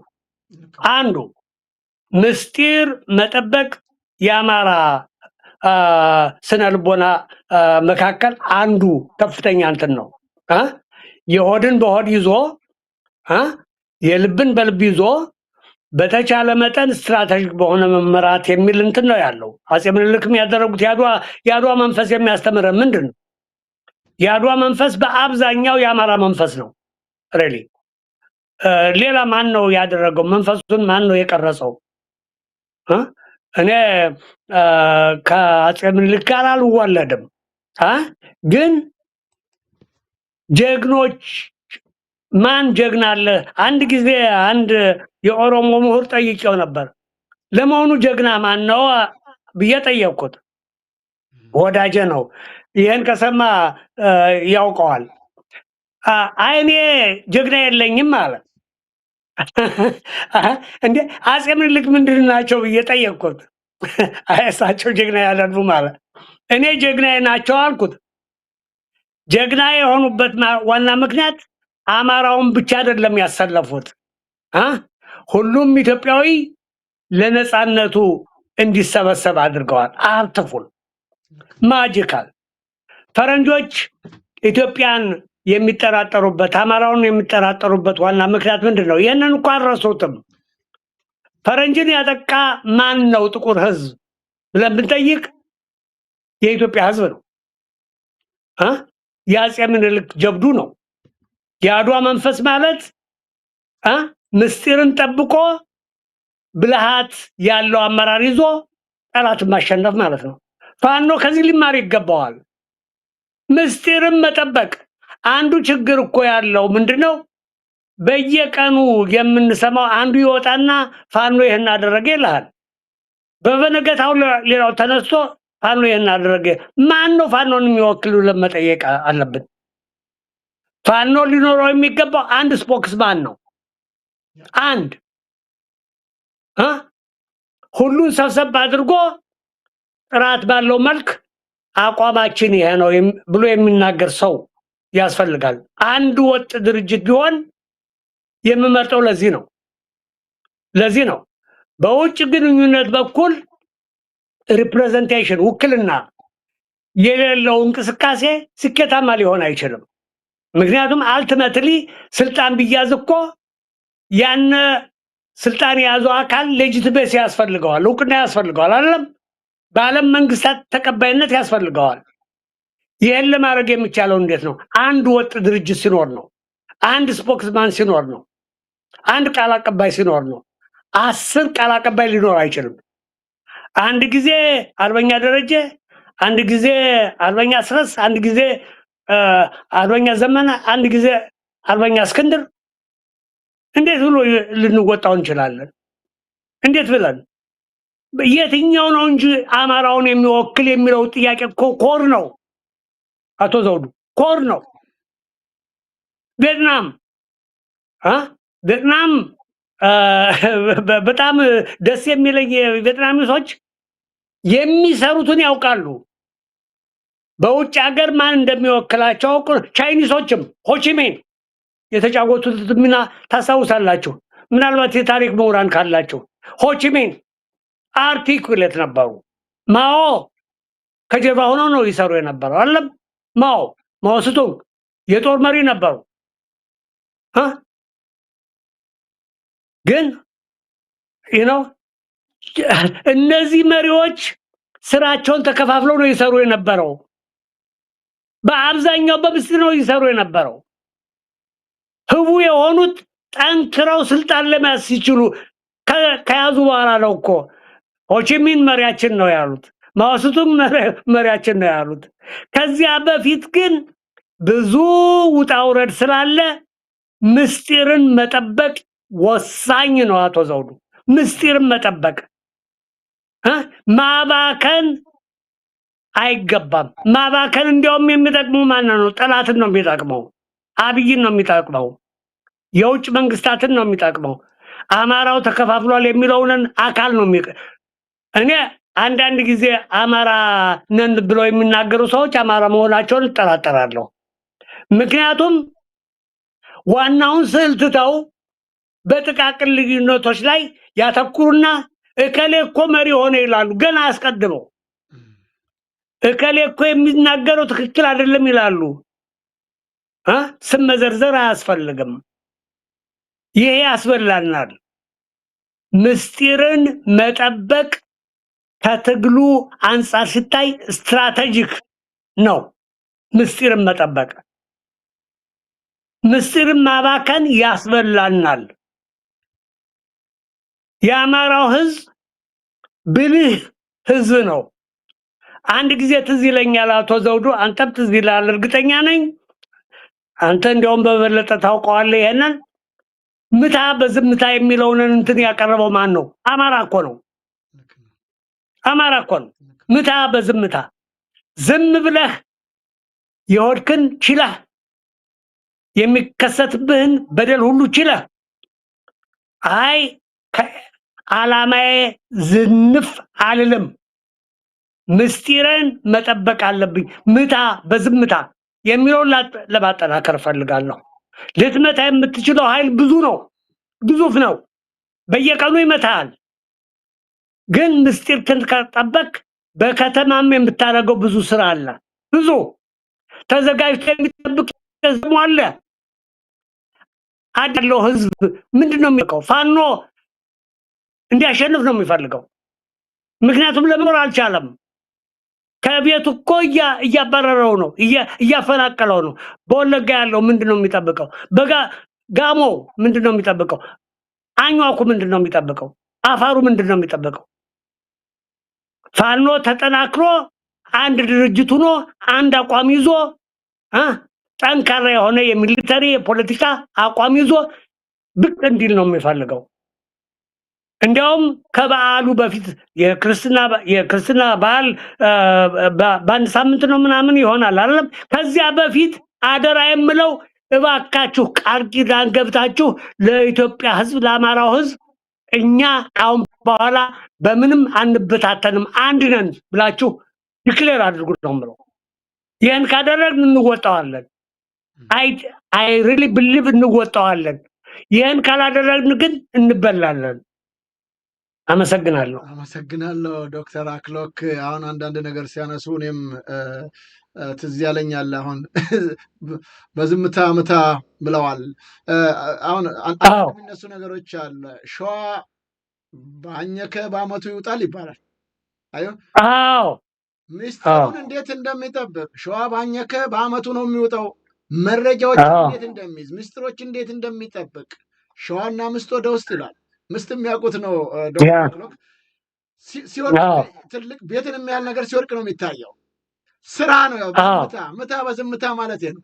ቤቱ ሲወድቅ ነው። ምስጥ ጨርሶት አልቆ ነው። እንዲህ አይነት ስነ ልቦና ያለው ማህበረሰብ ነው የአማራው ማህበረሰብ። ይህ አይደለም ቅድም አንድ ነገር ጠቁመዋል ዶክተር አክሎክ። እኔም በዛ ላይ ልጨምርበት ብዬ ነው። በተለይም ይሄ የኦሮሞ ወዳጆ እኔ ጀግና የለኝም ማለት ምኒልክም ቢያነሱለት እኔ ጀግና አይደለም ማለት ነው። የሚገርሙት ዛሬ ኢትዮጵያ ብሎ እዚህ የቆመበት አንዱና ቀዳሚው አማራ ነው። የምንክደው ነገር አለ። በተለይም አማራው አለመናገሩ፣ አለማስረዳቱ፣ ቅድም የጠቀስናቸው ምሁራን ተብዬዎች በየቦታቸው ተኝተው ዝም ብለው የሚበሉ እንደ ጋማ ከብት እዛው እያመነዠጉ የሚቀመጡ ለቋንቋ ይቅርታ ጠይቃለሁ። ውጤት እስካልተሰራ ድረስ መተቸት ተገቢ ነው። ወጥተው ለዚህ ለሚጎዳው ማህበረሰባችን እስካልቆሙ ድረስ ጋማ ከብት ማለት ነው። እንደ አሳማ መብላት መተኛት ሰው አይደለም። ይሄ ሰው ምንድን ነው የአማራው የአድዋ ጦርነት ከተመቱ በኋላ ጥናት ነው የተደረገው። እንዴት እንግሊዞች በጠቅላላ ነጭ የተባለ እሪ ያለ ደነገጠ። የት ይግቡ እንዴ? ዳግማዊ ምኒልክን እኮ ጣሊያን ላይ ቪቫ ምኒልክ እየተባለ ሲጮህ እኮ በካርቶን እኮ ነጭ አድርገው ስለዋቸው እኮ ዳግማዊ ምኒልክ ነጭ ነው። ይሄ ሰውዬ ፈረንጅ ነው፣ ነጭ ነው እንጂ አበሻ ጥቁር ወይም አፍሪካ አይደለም። እስከዚህ ድረስ እኮ ደርሰዋል እኮ። ፋይናሊ ምንድን ነው የተደረገው? እነዚህን ሰዎች ለማጥፋት ምን ማድረግ አለ? ኢትዮጵያን ለማሸነፍ ደሆል ይሄ ምዕራባውያን አበዱ። የተጠራው 4 ጉዳይ ተጠና። መጨረሻ ሰላዮቻቸው ገብተው ያጠኑት አንደኛ አማራ የሚባለው ማህበረሰብ ላይ ትኩረት ስጥ፣ ይጥፋ፣ ሌላውን ቶ። ሁለተኛ አማርኛ ቋንቋ የሚባልን አጥፋልኝ።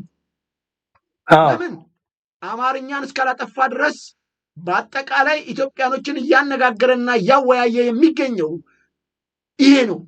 ሶስተኛ የኢትዮጵያን ኦርቶዶክስ ተዋሕዶ ቤተክርስቲያን የሚባልን ማጥፋት አለብን።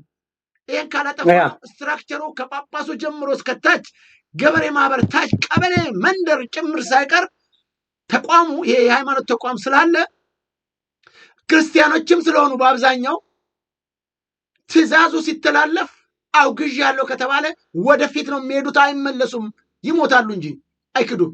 ሀገራቸው የጳጳሳቸውን ወይም የሃይማኖት አባቶቻቸው ትእዛዝ አይንቁም። እንደ አንድ የጦር ጀነራል ሲያዝ ወታደሩ እንደሚሄደው የሃይማኖት አባት እታች ያለው ሲያዝ ተቀባይነት አለው። ስለዚህ ይህን ቤተክርስቲያን ማጥፋት አለብን። አራተኛው ሞናርኪውን ማጥፋት አለብን። ለንጉሠ ነገስታቸው ታማኝ ናቸው። አራት ነገር ነው የተሰጠው። ኦኬ ወደ እውነት እንዴት ነው እውነት ይሄ ልክ ነው ወይ ወደሚለው እንምጣ። አንደኛ ደርግ አጠፋለት ሞናርኪው ጋር ህወሓት መጥቶ ወደ ስልጣን ሲመጣም የተሰጠው መመሪያ ነው። እነሱ ቂማቸውን ይዘው ቁጭ ብለዋል። እንትኖቹ ነጮቹ ሲገባ የሰጡትም ነገር ይህንን ነው። አማራን አጥፋልን፣ ኦርቶዶክስ ቤተክርስቲያንን አጥፋልን፣ የቀረውን ማለት ነው። ሶስተኛው አማርኛ ቋንቋ አጥፋልን ነው የተባሉት። ይህንን ተቀብለው ህወሓቶች መጥተው ይህንኑ ተግባራዊ ያደረጉ የመጀመሪያ እንደገቡ ቋንቋውን ነው የቀየሩት። አማርኛ የሚባል ነገር ማናችሁም ጋር እንዳሰሩ እያንዳንድ በቋንቋ ተናገር። ሁለተኛ በዘርህ ተደራጅ፣ አንዱ ከአንዱ ጋር እንዳይገናኝ፣ እንዳይነጋገር፣ እንዳይወያይ በትን አለ። የኢጣሊያን አንዱ መሪ ነው ይሄ ነው። የእንግሊዞች አንዱ መሪ ይሄ ነው።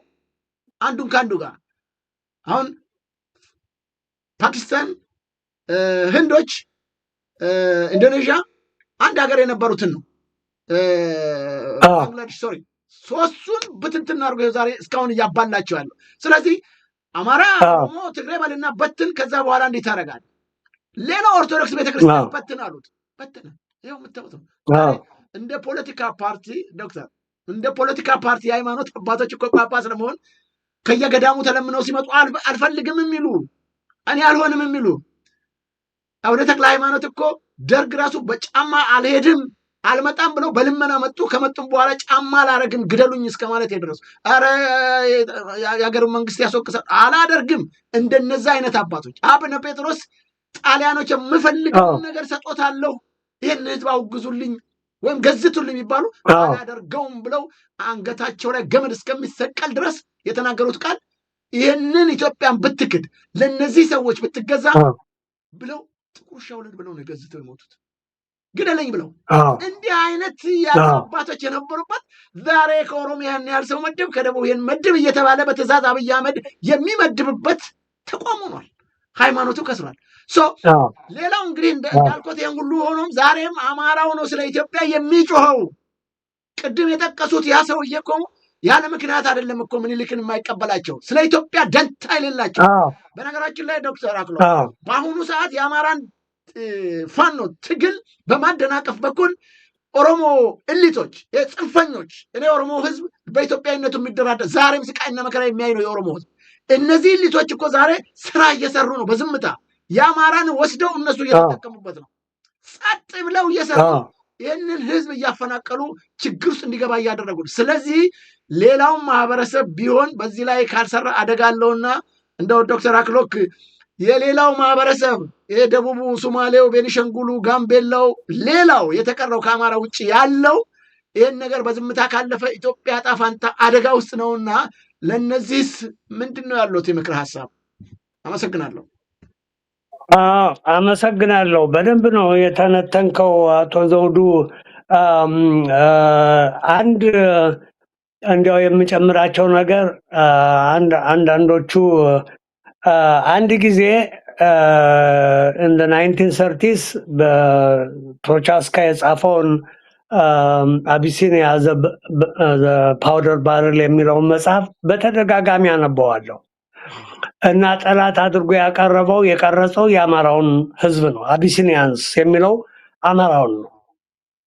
አቢሲኒያንስ ብሎ የሚሰይመው በበላይነት የያዙት እነሱ ናቸው። ሌሎችም ብሔሮች ጨቁነዋል፣ ኤክስፕሎይት አድርገዋል ምናምን የሚል እንትን ሰጠ። ያንን ተከትለን የአማራ ምሁራን በዚያ እጅግ በጣም አደገኛ የሆነ ታሪክ የማይረሳው የብሔር ጥያቄ መሰረታዊ ነው እና ዋና ነው ብለው የተከራከሩ እንትኖች እንዳሉ እናውቃለን። ይህንን ተከትሎ ነው የትግራይ ነፃ አውጪ ግንባር በማኒፌስቶ ላይ ጸረ አማራ የሆነ አቋም የያዘው። እስካሁን ድረስ ያልተሳበ ነገር አለ።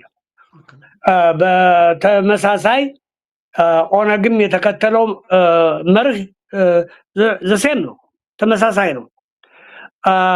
የሚለዩበት ነገር ቢኖር የኦህዴድ ብልጽግና መንግስት አብይ አህመድ ጠቅላይ ሚኒስትርነቱን ከያዘ በኋላ ያደረገው ብዙ ነገሮችን በደንብ ካስተዋለ በኋላ በስልት ነው ያደረገው።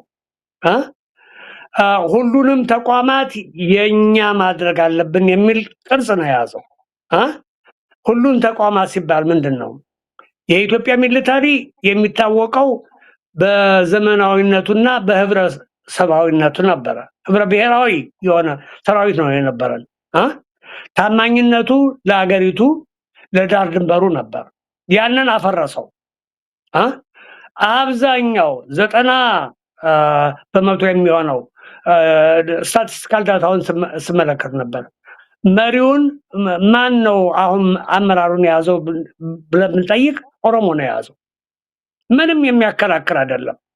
ስለዚህ መከላከያ ኃይል፣ የደህንነት መስሪያ ቤት ኢንሳ በበላይነት የያዘው የአብይ አህመድ ኦህዴድ ነው። ባንኮችን ቅድም የገለጽኳቸው ሙሉ በሙሉ ቦርዱን የያዘው ኦህዴድ ነው። መገናኛ ብዙሃኑን የያዘው ኦህዴድ ነው። የመሬት ስሪቱን የያዘው ኦህዴድ ነው። ምን ቀረ? የውጭ ግንኙነቱ የሚያስተጋባው ማን ነው? በውጭ ግንኙነቱ በኩል ዩኤኢ በኢትዮጵያ ውስጥ ከፍተኛ ሚና እንዲኖራት ያደረገ ማን ነው? አብይ ነው አይደለም? ስለዚህ በሁሉም ደረጃ ስመለከተው ፕሮቻስካ የጻፈው ከዚያ በኋላ ደግሞ ኪሲንጀር የጻፈው ነገር ነበረ። ይህችን ሀገር ዲስታብላይዝ ማድረግ አለብን ያለ ኪሲንጀር። ዲስታብላይዝ እንዴት አድርገን? በዘውግ በመለያየት ነው የሚለው። በዘውግ በመለያየት የሚባለው ደግሞ የኦርቶዶክስ ቤተክርስቲያንንም እምነትንም አብሮ ያጠቃልላል። ምክንያቱም የኦርቶዶክስ ቤተክርስቲያን የምትታወቀው በኢትዮጵያዊነቷ ነው። በአብዛኛው ደግሞ በአማራነቷ ነው። አማራው በአብዛኛው ኦልሞስት 90% ኦፍ ዘ ፖፑሌሽን ክርስቲያን ነው፣ የኦርቶዶክስ ተከታይ ነው። ስለዚህ መጥፋት አለባቸው ተብሎ ከታወጀባቸው መካከል ይሄን ብንወስድ ጸረ ኦርቶዶክስ ናት፣ ጸረ አማራ ናት፣ ጸረ ኢትዮጵያ ናት። ይህን የሚያስተጋባላት ማን ነው? አቀንቃኙ ታዛዡ ማን ነው? አብይ ነው። ይህን ልንክድ አንችልም።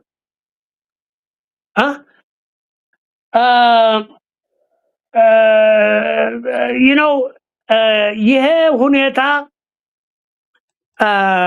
የአማራው ህዝብ ቀስ በቀስ እየመከነ ከፖለቲካ ሚናው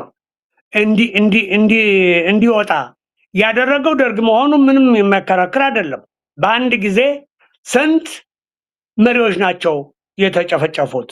60ዎቹ ብቻ ሳይሆኑ ከዚያ በኋላ ደግሞ ግራ ክንፉ እርስ በርሱ እንዲጋደል ያደረገው ማን ነው? ደርግ ነው። ግን በደርግ ሁከት የተነሳ ማን ነው ገኖ የወጣው ብለን ብንጠይቅ የብሔር ድርጅቶች ናቸው። አቶ ዘውዱ የብሔር ድርጅቶች ናቸው። የኤርትራ ነፃ አውጪ ግንባር፣ ህወሓት፣ ኦነግ በጣም ንረው ነው የወጡት። የተመታው ማን ነው? በኢትዮጵያዊነቱ የሚያምነው ኃይል ነው። በኢትዮጵያዊነቱ የሚያምነው ኃይል ስል አማራውን ብቻ ማለት አይደለም። ጉራጌውም አለበት፣ ኦሮሞዎችም አሉበት፣ ትግራይ ተወላጆችም ጥቂቶችም ቢሆኑ አሉበት፣ አፋሩም አሉበት፣ ጋሞውም አለበት፣ አኛውኩም አለበት። አሁን ክፍተቱ የደረስንበት ምንድነው? የደረስንበት ክፍተት ምንድነው? የበላይነቱን ፍጹም የሆነ የበላይነት ኤትኒክ ሄጀሞኒ በኢትዮጵያ ውስጥ ተመስርቷል። ኢትዮጵያ የምትባለው ሀገር ሊትራሊ ጠፍታለች። ይሄን ልድገመው። ኢትዮጵያ የምትባለው ሀገር በመንፈስ እንጂ ኢን ሪያል ተርምስ ኦሮማይዝድ ከሆነች ፈርሳለች ማለት ነው አይደለም? ፈርሳለች ማለት ነው። አዲስ አበባ ብዙ ሺህ አማራዎችና ኦሮሞ ያልሆኑ ግለሰቦች ተቀያቸው ተባረው አሁን ቤትም የላቸውም ንብረትም የላቸውም፣ መክነዋል። በተመሳሳይ ደረጃ በየአካባቢው አምካኝ የሆነ ጦር ተሰልፎ ቀን በቀን በድሮን ይጨፈጭፈዋል። ይህን ስል የኦሮሞ ህዝብ አልተጎዳም ማለት አይደለም። ልድገመው፣ ተጎድቷል። መጎዳቱን ግን ተቀብሎ ይሄ ስርዓት መፍረስ አለበት እያለ አይደለም። ገና ነው የሚሉ አሉ። ይሄም የሚታበል ነገር አይደለም። ነገር ግን በዘላቂነት ኢትዮጵያ ምን አይነት ስርዓት ያስፈልጋት የሚለውን ሊመልሰው የሚችለው የፖለቲካ ኃይል ፋኖ ብቻ ነው። ምክንያቱም ፋኖ በመገንጠል አያምንም፣ በኢትዮጵያዊነቱ ያምናል። አማራ ፋኖ በፍትህ ያምናል። ፋኖ በእኩልነት ያምናል። ፋኖ በዲሞክራሲ ያምናል። በእነዚህ እሴቶች የሚያምን ከሆነ ቅድም ያልነውን ያጠናክርልናል። ድርጅታዊ ጥንክርና ያስፈልገዋል። አንድ ወጥ በአመራር የሚደረገው ግብግብ መቆም አለበት ወደሚለው ነው የሚወስደኝ። ይህን ካልኩ በኋላ ወደፊት ኢትዮጵያ ምን ትሆናለች የሚለው መጀመሪያ መቀመጫዬን እንዳለችው ዝንጀሮ መጀመሪያ አማራ ፋኖ የአማራውን ህዝብ ነፃ ማውጣት አለበት። የአማራውን ክልል ሙሉ በሙሉ መቆጣጠር አለበት። ከዚያ በኋላ ኔጎቲዬቲንግ ፖሲቢሊቲ ይኖራል። ለመደራደር የሚችልበት ድል ያጋጥመዋል። ያን ጊዜ ሌሎችም ኢትዮጵያውያን ምን አይነት ኢትዮጵያ ትመስረት የሚለው ወደዚያ ልንሄድ እንችላለን። ግን መጀመሪያ አማራ ፋኖ አንድ ወጥ የሆነ ውህደት ያስፈልገዋል። ተቋም ያስፈልገዋል። አመራር ያስፈልገዋል። በስልጣን የሚደረገው ንትርክ በአስቸኳይ መቆም አለበት። ይሄ የሚጠቅመው ለኦህዴድ ብልጽግና መሆኑን ለማጠናከር እፈልጋለሁ እና ፕሮቻስካ ያለውን የምንታገለው እኮ ፕሮቻስካ ያቀረበልንን ነው፣ ኪሲንጀር ያቀረበልንን ነው። ከዚያ በኋላ ነው አለልኝ ሌሎችም ያቀረቡትን የብሔር ልዩነቶች በኢትዮጵያ ዘግነው ከፍተኛ ሚና አላቸውና የብሔር ልዩነት በህገ መንግስቱ ተቀርጾ ህገ መንግስቱ አሁን የመገንጠል መብትንም እንደያዘ ነው ያለው። የትኛው ሀገር ነው እንጂ የመገንጠል መብትን ተቀብሎ ያለው? በአፍሪካ ውስጥ የለም እኮ ሌላ ሀገር የመገንጠል መብት የተቀበለች ሀገር ያለችው ኢትዮጵያ ብቻ ናት። ኢትዮጵያ ብቻ ናት። ይሄ ደግሞ አያዋጣንም፣ በምንም አያዋጣንም። በዜግነት መብት ላይ የተመሰረተች እኩልነትን የምትቀበል ፍትህን የምትቀበል ዲሞክራሲን የምትቀበል ኢትዮጵያ እንድትመሰረት እፈልጋለሁ። ፋኖ የሚያደርገውን አንድ ትግል የምደግፈው ለዚህ ነው። ይሄ ብቻ ነው ሊያዋጣን የሚችለው። ሌላ አማራጭ የለንም። ሌላ አማራጭ የለንም።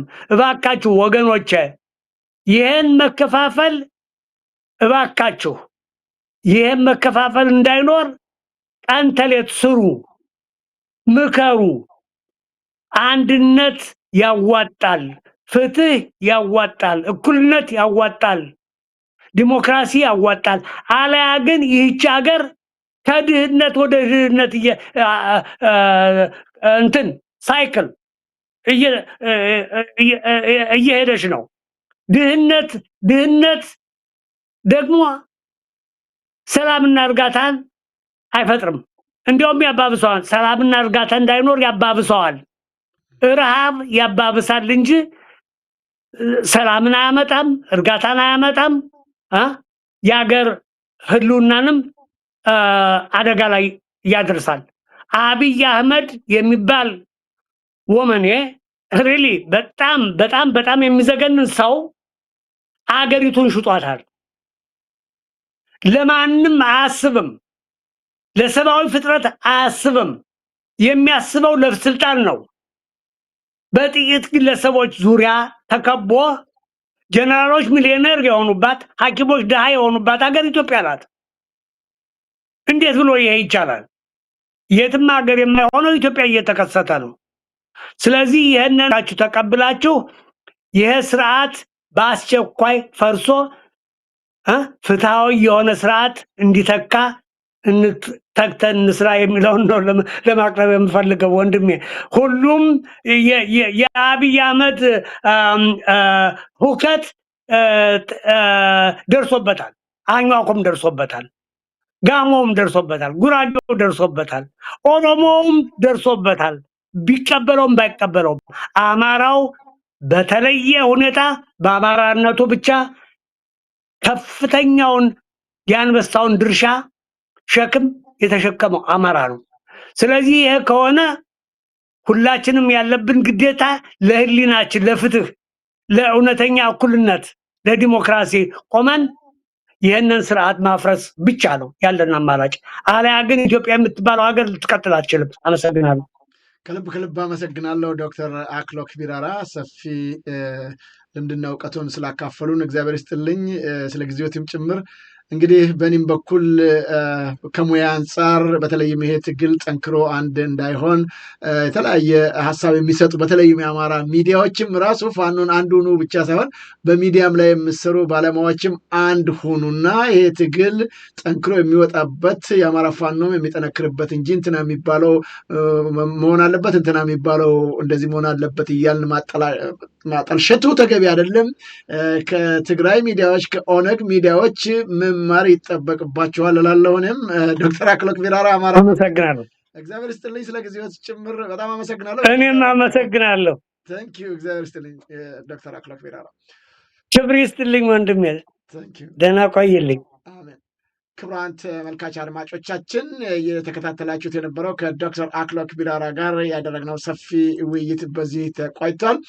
እንግዲህ በሌላ ጊዜ ደግሞ በሌሎች ጉዳዮች እስከምንገናኝ ወይም የአማራ ትግል ጠንክሮና ጎልብቶ የኢትዮጵያ ፍትህ የሚሆኑ ስራዎች የሚሰሩበት እንደዚሁ መሪዎቻቸውን መርጠው ደግሞ በጋራና በአንድነት ጥሩና መልካም ዜና የምንሰማበት ጊዜ እንዲገጥመን እያልኩ የዛሬን ዝግጅት በዚህ የምቋጨው ከኢትዮጵያ ድንቅ ምሁር ዶክተር አክሎክ ቢራራ ጋር እስካሁን ዝግጅቱን በመብራት አብሬያችሁ የነበርኩትን የዘውዱ መንግስት የነበርኩ። በነገው ዕለት በሌሎች ጉዳዮች እስከምንገናኝ ሰላም ጤና ይስጥልኝ።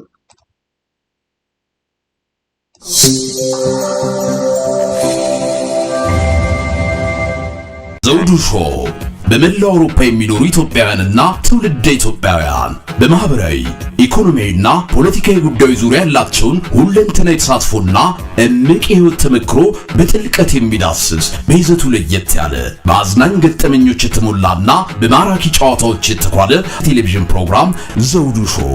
ቁም ላለው ቁም ነገር ሲሹም ለተዝናኖት በያሉበት ዘውዱ ሾው